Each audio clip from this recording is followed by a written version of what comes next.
Good evening all, this is Siyad Illikkal. എല്ലാ ദിവസവും വൈകിട്ട് 7 മണിക്കുള്ള മാർക്കറ്റ് ന്യൂസിലേക്ക് കടക്കാം. ഇന്ന് മാർക്കറ്റ് ഔട്ട്ലുക്കാണ്. വരും ആഴ്ചയിലെ മാർക്കറ്റിനെ സ്വാധീനിക്കുന്ന ഗ്ലോബൽ ഈവൻറ്റുകൾ നമ്മൾ ഇന്ന് ഡിസ്കസ് ചെയ്യുന്നുണ്ട്.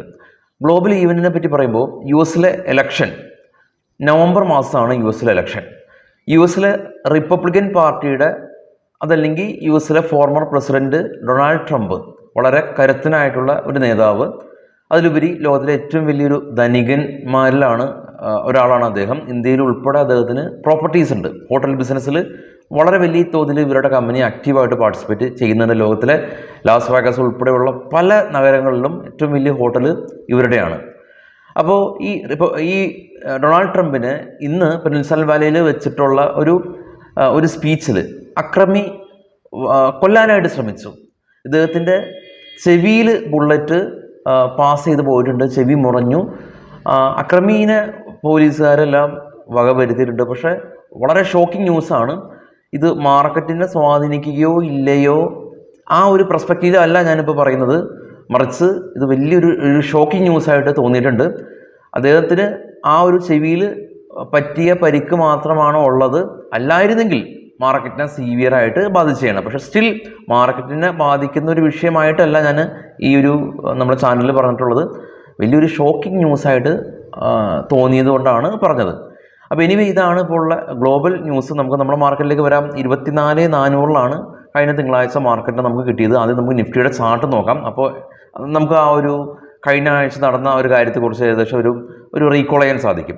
നിഫ്റ്റി മൺഡേ ഓപ്പണിംഗ് കാണാം 24,400, അതിനുശേഷം 24,600 പരിസരത്ത് വരെ, അതായത് ഇൻട്രാഡേ ലോയായിട്ടുള്ള നിഫ്റ്റിയുടെ 24,200 എന്ന പരിസരം മൺഡേ ഓപ്പണിംഗിൽ നിന്ന് നിഫ്റ്റി ഫോൾ ആയ 24,200 നിന്ന് ഏകദേശം ഒരു 380 പോയിന്റ് നിഫ്റ്റി റാലി രേഖപ്പെടുത്തി. എന്നാൽ മൺഡേ ഓപ്പണിംഗ് ആയിട്ടുള്ള 24,400 നിന്ന് ഏകദേശം ഒരു 200 പോയിന്റ് മുകളിൽ പോയി അവസാനം 24,529 നിഫ്റ്റിയുടെ നിൽപ്പ്.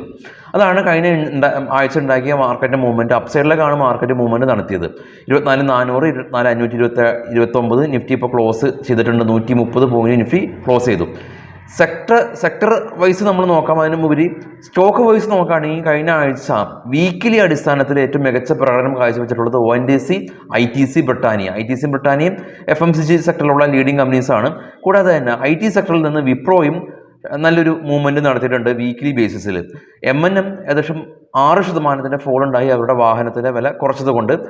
RVNL 28% സ്പൈക്ക് ഉണ്ടായി ഒരാഴ്ച കൊണ്ട് കഴിഞ്ഞ ആഴ്ച. കൂടാതെ തന്നെ റെയിൽവേ സ്റ്റോക്കുകളായിട്ടുള്ള IRFCയും റെയിൽടെയിലും എല്ലാം തന്നെ 15%-ലേറെ റാലി രേഖപ്പെടുത്തിയിട്ടുണ്ട്.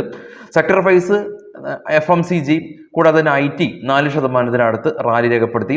മെറ്റൽ സെക്ടർ 2.5% ഫോൾ ആയിട്ടുണ്ട്. നമ്മുടെ ടാറ്റ സ്റ്റീൽ ഏകദേശം ഒരു 3% ഫോൾ വീക്കിലി അടിസ്ഥാനത്തിൽ കണ്ടു.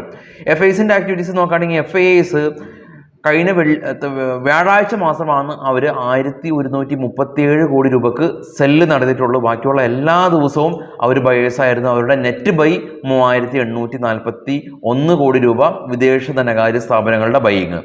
ആഭ്യന്തര ധനകാര്യ സ്ഥാപനങ്ങൾ വെള്ളിയാഴ്ച 1,651 കോടി രൂപക്ക് അവർ സെല്ല് നടത്തിയിട്ടുണ്ട്. ബാക്കിയുള്ള എല്ലാ ദിവസവും അവരും ബൈ ആയിരുന്നു. 5,380 കോടി രൂപക്ക് ആഭ്യന്തര ധനകാര്യ സ്ഥാപനങ്ങളും ബൈ നടത്തി. ഓൾ ടുഗദർ വിദേശ ആഭ്യന്തര കാര്യസ്ഥാപനങ്ങൾ ഇന്ത്യൻ മാർക്കറ്റിൽ 9,230 കോടി രൂപയുടെ ബൈയിങ് മാർക്കറ്റിൽ നടത്തിയിട്ടുണ്ട്.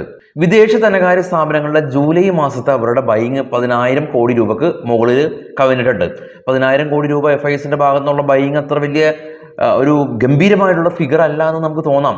എന്നാൽ അതിന് മുമ്പുള്ള അവരുടെ സെല്ലിങ് അതിഭീകരമായിട്ടുള്ള സെല്ലിംഗ് ആയിരുന്നു. ഏപ്രിൽ മാസം 35,692 കോടി രൂപക്ക് FIS ഇന്ത്യൻ മാർക്കറ്റിൽ സെല്ല് നടത്തിയിട്ടുണ്ട്. മെയ് മാസത്തിൽ 42,214 കോടി രൂപക്ക് അവർ സെല്ല് നടത്തിയിട്ടുണ്ട്. ഈ 2 മാസം അതിന് മുമ്പുള്ള ജൂലൈക്ക് മുമ്പുള്ള 2 മാസങ്ങളിൽ കൂടിയും ഇന്ത്യൻ മാർക്കറ്റിൽ അവർ 77,000 കോടി രൂപക്ക് സെല്ല് നടത്തിയിട്ടുണ്ട്. അതുകൊണ്ടാണ് ജൂലൈ മാസത്തിൽ ഇവരുടെ 10,000 കോടി രൂപക്ക് വളരെ വലിയ രീതിയിലുള്ളൊരു അഴകുണ്ട്, സൗന്ദര്യമുണ്ട് എന്ന് പറയാൻ കാരണം. ഇനി കഴിഞ്ഞ വെള്ളിയാഴ്ച ദിവസം ഇന്ത്യയിലെ ഇൻഫ്ലേഷൻ ഡേറ്റ വന്നിട്ടുണ്ട്. 5.1% ഇന്ത്യയുടെ inflation data, especially food inflation എല്ലാം തന്നെ സ്പൈക്ക് ചെയ്ത് അതൊരു വലിയൊരു സ്ലൈറ്റ്ലി നെഗറ്റീവായിട്ടുള്ളൊരു കാര്യമാണ്. ഇനി ഇന്ത്യൻ മാർക്കറ്റ് റിസൾട്ട് കാലഘട്ടത്തിലേക്ക് കടക്കുകയാണ്. ജൂലൈ 16 ബജാജ് ഓട്ടോയുടെ റിസൾട്ട്, ജൂലൈ 17 മൈൻഡ്ട്രീയുടെ റിസൾട്ട്, 19 വിപ്രോയുടെ റിസൾട്ട്, 20 ലോകത്തിലെ ഏറ്റവും വലിയ കമ്പനിയിൽ ഒരു കമ്പനിയായിട്ടുള്ള HDFC ബാങ്കിൻ്റെ റിസൾട്ട്. അപ്പോൾ ഈ റിസൾട്ടും കൂടാതെ തന്നെ ജൂലൈ മിഡോട് കൂടിയിട്ട് ഓൾമോസ്റ്റ് മിഡായിട്ടുണ്ട്, 20 അടുപ്പിച്ച് നമ്മളുടെ ബഡ്ജറ്റും വരുന്നുണ്ട്. അപ്പോൾ ഇനി ഇതാണ് മാർക്കറ്റിനെ മുന്നോട്ട് നയിക്കുന്ന ഒരു സ്ഥിതിവിശേഷം. ഇനി സമയം കളയാതെ നമുക്ക് മറ്റുള്ള ഗ്ലോബൽ മാർക്കറ്റ് നോക്കാം. ഗ്ലോബൽ മാർക്കറ്റിൽ ഏറ്റവും ടോപ്പിൽ കാണാം ബിറ്റ്കോയിൻ. ഏറ്റവും ബോട്ടം നോക്കാം. ഏറ്റവും ബോട്ടം നാസ്ഡാക്കും ഡോയും പോസിറ്റീവിൽ അടച്ചു. European market 3, German, UK, France മാർക്കറ്റുകളെല്ലാം തന്നെ പോസിറ്റീവ് അവിടെ അടച്ചിട്ടുണ്ട്. ഏഷ്യൻ മാർക്കറ്റെല്ലാം തന്നെ ഫ്ലാറ്റ് ആയിരുന്നു കാണാൻ സാധിക്കും. US മാർക്കറ്റിൽ ലിസ്റ്റ് ചെയ്ത ഇന്ത്യൻ കമ്പനികളിൽ ഇൻഫോസിസും വിപ്രോയും പോസിറ്റീവിൽ ക്ലോസ് ചെയ്യാൻ സാധിച്ചു. കാരണം നാസ്ഡാക്ക് റാലി രേഖപ്പെടുത്തി. JDRൽ റിലയൻസും പോസിറ്റീവിൽ ക്ലോസ് ചെയ്തു. ഇനി ഗ്ലോബൽ ഈവൻറ്റിൽ ഈ ഒരു ആഴ്ചയിൽ ജൂലൈ 15 ജെറോം പവലിൻ്റെ സ്പീച്ച്, US നിന്ന് ചൈനയുടെ ഇൻഡസ്ട്രിയൽ പ്രൊഡക്ഷൻ GDP ഡേറ്റ വരുന്നുണ്ട്. സമയം ഞാൻ അവിടെ കൊടുത്തിട്ടുണ്ട്.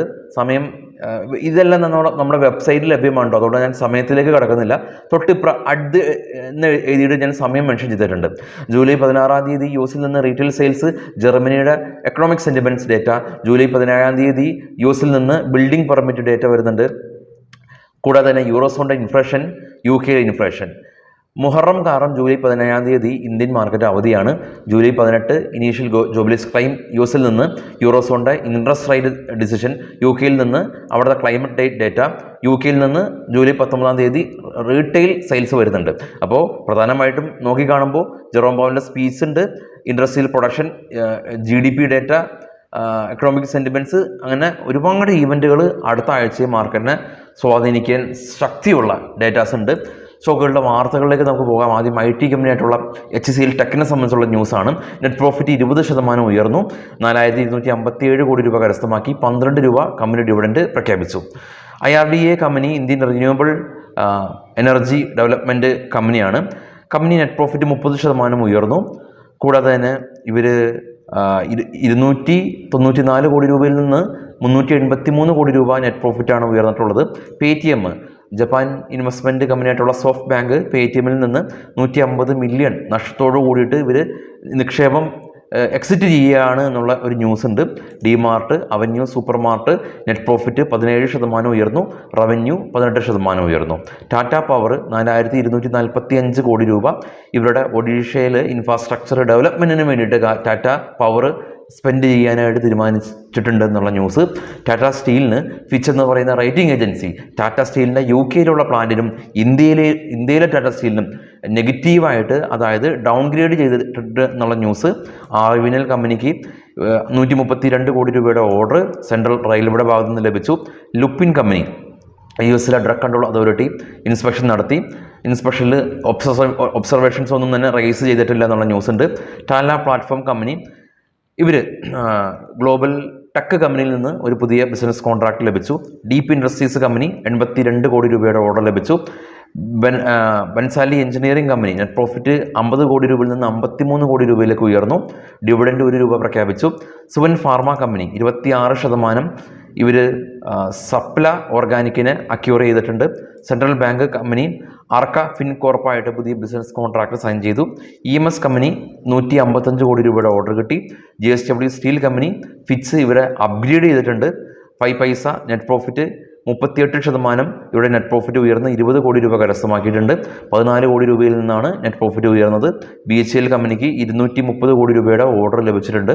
അപ്പോൾ ഇതാണ് ഈ ഒരു മൊമെൻറ്റിലുള്ള ന്യൂസ്. മറ്റുള്ള ന്യൂസുകൾ നമ്മുടെ ട്രേഡ് ബഡ്ഡി ടാബിലുണ്ട്, നമ്മുടെ ടെലഗ്രാം ചാനലുണ്ട്. അത് രണ്ടിൻ്റെയും ലിങ്ക് ഈ വീഡിയോയുടെ ഡിസ്ക്രിപ്ഷനിൽ കൊടുത്തിട്ടുണ്ട്. അപ്പോൾ ട്രേഡ് ബഡ്ഡി ടാബിൻ്റെ ലിങ്ക് ഞാൻ ഫസ്റ്റ് കമൻറ്റിൽ പിൻ ചെയ്യാം. അപ്പോൾ എല്ലാവർക്കും ശുഭദിനം. നാളെ രാവിലെ 7 പ്രീ മാർക്കറ്റ് ന്യൂസായിട്ട് എത്താം. Thank you.